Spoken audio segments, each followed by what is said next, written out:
Yo, what is going on, everybody? Welcome back to Blitz Sports Media. I'm Ryan Linklater, and I'm back with my co-host, Brady Penn. We are on the Blitz angle tonight, and we had a little bit of a crazy Thursday night football game between the fair catch that led to a fair catch fumble that led to a field goal that hasn't been done since 1976, and then a stretch of 30 unanswered points from the Los Angeles Chargers. Brady, what are your initial takeaways from the Chargers' big win over the Broncos? Oh, yeah, the Broncos definitely fumbled this one, and I think both these defenses did not play up to the way they have played throughout the season.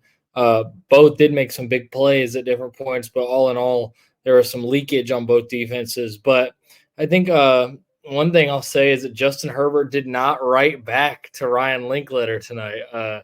We got the sub tweet at Justin Herbert tonight that. Ryan did clarify to me that what he meant is that Herbert's a tier 2 guy, which I do agree. But if you guys want to go check out what he said on the Blitz page, go check it out. But no, I all jokes aside, I think Justin Herbert played really well in this one after that interception. I think he was pretty flawless from that point on. He was extending plays. He was finding Ladd McConkey, which is something that they failed to do often last week, it felt like. And the defense, like I said, they were just getting stops in the crucial moments. And the secondary especially played a lot better in the second half. So it was encouraging. I mean, both these teams have been very shaky against teams over 500. Now I think the Broncos fall to like 1-6 against teams over 500, and the Chargers are 2-5. And they're only I'm trying to think, who was their only win? The Broncos might have been the Falcons, maybe, right? If they're counting that. Tampa. Oh yeah. Back in like week 3 or 4. In Raymond James. But yeah, I mean, I'm not sure what the playoff ceiling is for both these teams, but I was definitely disappointed in Bo Nix. I felt a little bit vindicated because I was seeing more and more at halftime with the tweets of, wow, Bo Nix has really been great this year. Bo Nix they flipped the switch. Bo had a terrible second half. Herbert played a perfect second half. Nix had a pretty solid first half. Herbert didn't have a solid first half. They just flipped switches. Yeah. I mean, I'm just talked about it last night. I'm not in on Bo Nix at all. I'm still not. And, yeah, on his deep balls especially, he's just not a good deep ball thrower at all. And I think once defenses catch on to the RPO, quick glance looks from the Broncos offense, it's going to be really tough to do a whole lot, especially without a premier weapon on the outside. Yeah, this game was very telling on how both these teams are going to match up against playoff teams. I know both these teams have had their struggles against playoff teams this year, but we got a better glimpse of how these teams would look against a playoff atmosphere. Obviously, a lot on the line for these division rivals tonight. We saw both teams honestly expose some of their flaws. Broncos defense is not what we expected. They in the second half, they basically fell apart a little bit, and it wasn't necessarily behind the Chargers' ground game that was great. Herbert was able to extend plays and make plays, and they really killed him over the middle of the field. Ladd McConkey, there was a handful of times he was just wide open. I don't know how they were letting McConkey just that open on all those routes to get it going. They struggled against tight ends. Tone Smart had a nice day for the Chargers as well. It seems like they found a gem in him at the tight end position for the future. And then on the defensive side of the ball for the Chargers, the first half, I was sitting there like, man, this Chargers defense was kind of fraudulent, and seemed like throughout this season. The last 2 weeks, they're starting to change, go in the wrong direction. The second half, they turned things up. I don't know what it was, but they figured some stuff out in the second half. I don't know if it was Bo Nix not making plays or the Chargers defense stepping up. It's probably a little bit of both, but I was concerned for the Chargers, man. I mean, they've been riding that defense.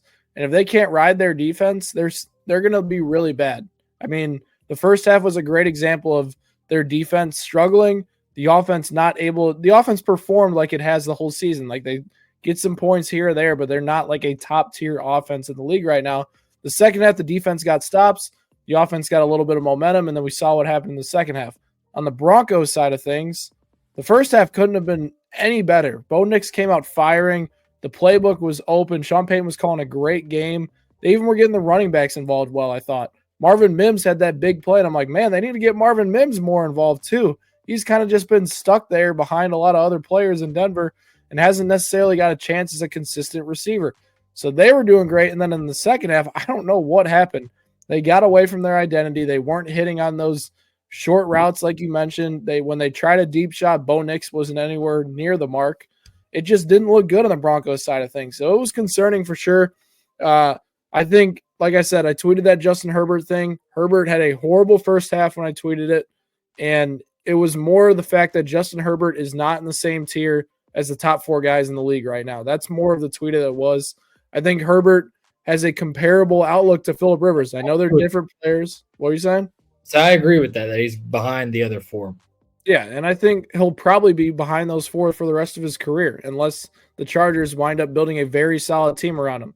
I mean, he's going to be in a very tough division. I mean, they'll have Shadur Sanders will likely be in the division next year. They could have 4 legit quarterbacks for the next 10 years in this division if Bo Nix pans out. I know, but we can't count him out yet. He's had 1 solid year. He's too young. But if everything goes right for every team in this division, which it won't, I mean, you have 4 starters locked in there for the next 4 to 5 years in that division who should be good.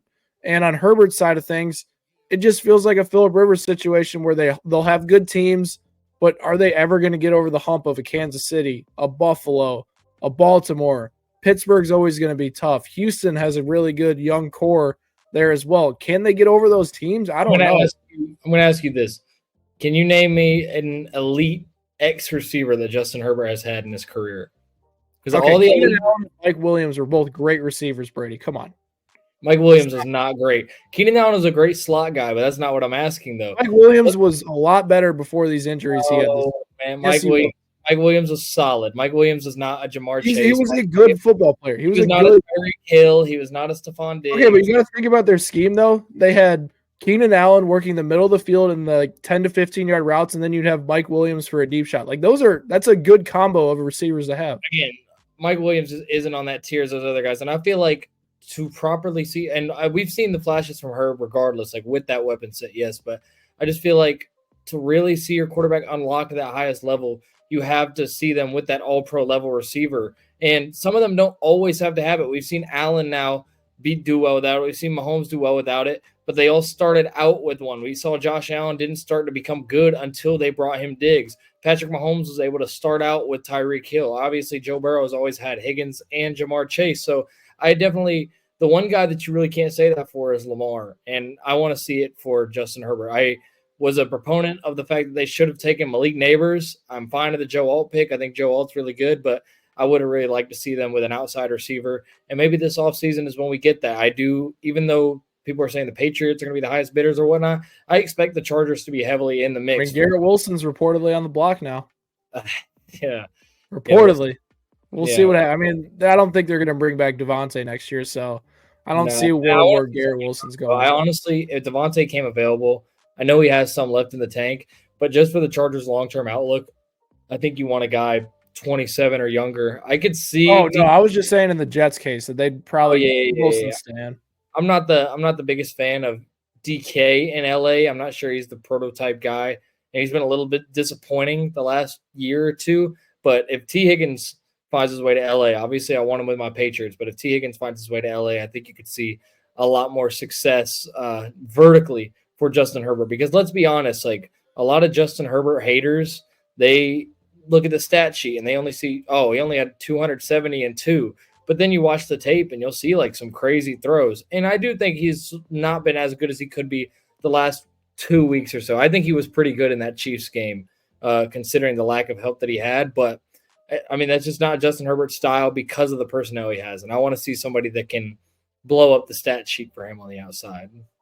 We'll see what happens there. I do want to talk a little bit more about Bo Nix and the Denver Broncos a little bit. Their last 2 games are against the Bengals and the Kansas City Chiefs. Now, it'll be interesting to see where the Chiefs are going into that game. I think we expect the Chiefs to potentially drop a game here in the next 2 games due to playing 3 games in the next 11 days, which means that you get Mahomes and company starting. If the Chiefs do win their next 2 games, there's no shot they see the Chiefs starters. So, Brady, here's the question. Are the Cincinnati Bengals more alive than people think right now?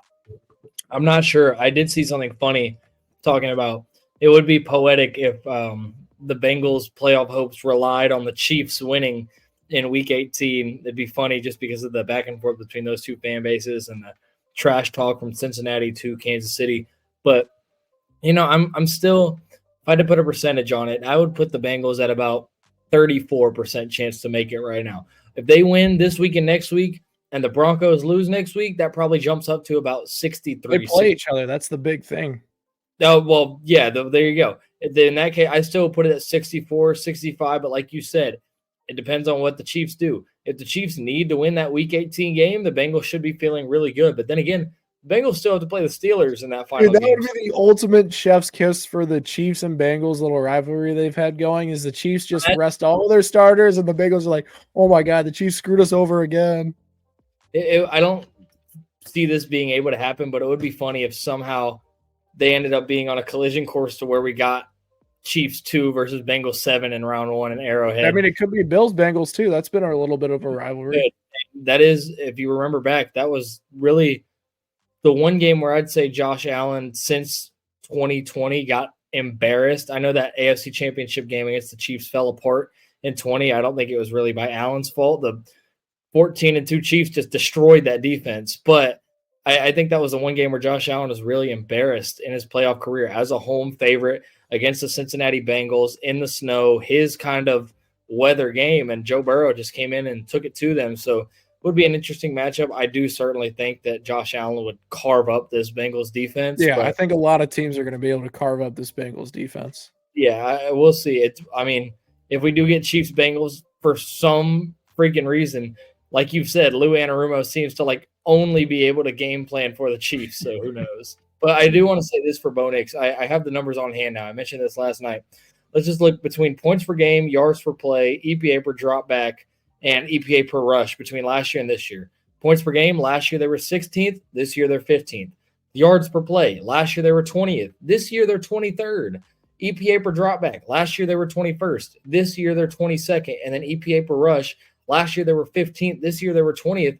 This offense has gotten worse with Bo Nix. If you really look deep into the analytics, and people want to be like, oh, Bo Nix is a rookie year. Bo Nix is having a great season. And I mean, shout out Bo Nix for winning games, but he's winning them only against the teams that he should. These really bad teams. We mentioned the record against teams above 500. He has that one win against the Buccaneers early on in the season. I don't buy it with Bo Nix. I have yet to buy it at all this season, and I don't think I'm going to buy it in the future. I've firmly got him as the lowest ceiling guy in this draft class, and that includes Michael Penix.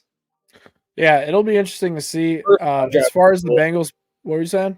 I said first round. I'll say that. I'm not going to say he's got a lower ceiling than a Spencer Rattler or something. All right, Bengals playoff chances for me, I got it around the 10% mark, and it's probably because I expect the Chiefs to clinch before that Week 18, and I think they just won't have a shot. The Broncos will take care of business against the Chiefs backups. I fully expect that. That would be an embarrassing loss. I mean, if they lost to the Chiefs backups to miss the playoffs, Sean Payton would never hear the end of that. As far as the game goes next week between the Bengals and the Broncos, I mean, that's going to be a good matchup. Obviously, the Broncos defense has been really good this year. Can the Bengals find a way to get on that unit? And then the Broncos offense, can they score a lot against a bad defense, which they've shown the ability to, and then potentially win a shootout against the Bengals? It's a good matchup on paper. It really is. I trust the Bengals offense against the Broncos defense more than I trust the Broncos offense against the Bengals defense. I mean, we saw the Broncos really struggle against a unit in the Colts at home last week that really isn't that good. We've seen them have some kind of bad games against not great defenses. And, I just think I would take the firepower of Burrow, Chase, and Higgins against a defense that has shown a couple of cracks. But one thing I'll mention here, you know what's really looming large right now for the entirety of the AFC picture is that blocked kick that the Chiefs had against the Broncos that you were in attendance for. I mean, that's literally, if it wasn't for that right now, the Bills would be a game behind the Chiefs, and then the Broncos would be more firmly in a playoff spot right now. Bengals would be eliminated already or eliminated next week. It's just that has really swung the pendulum a little bit here. It really has. But hey, we got a great slate of Week 16 games for y'all that are going to definitely impact this playoff race between the AFC and NFC matchups we got going on. Make sure you guys are alive on Saturday. We have some Saturday games this week.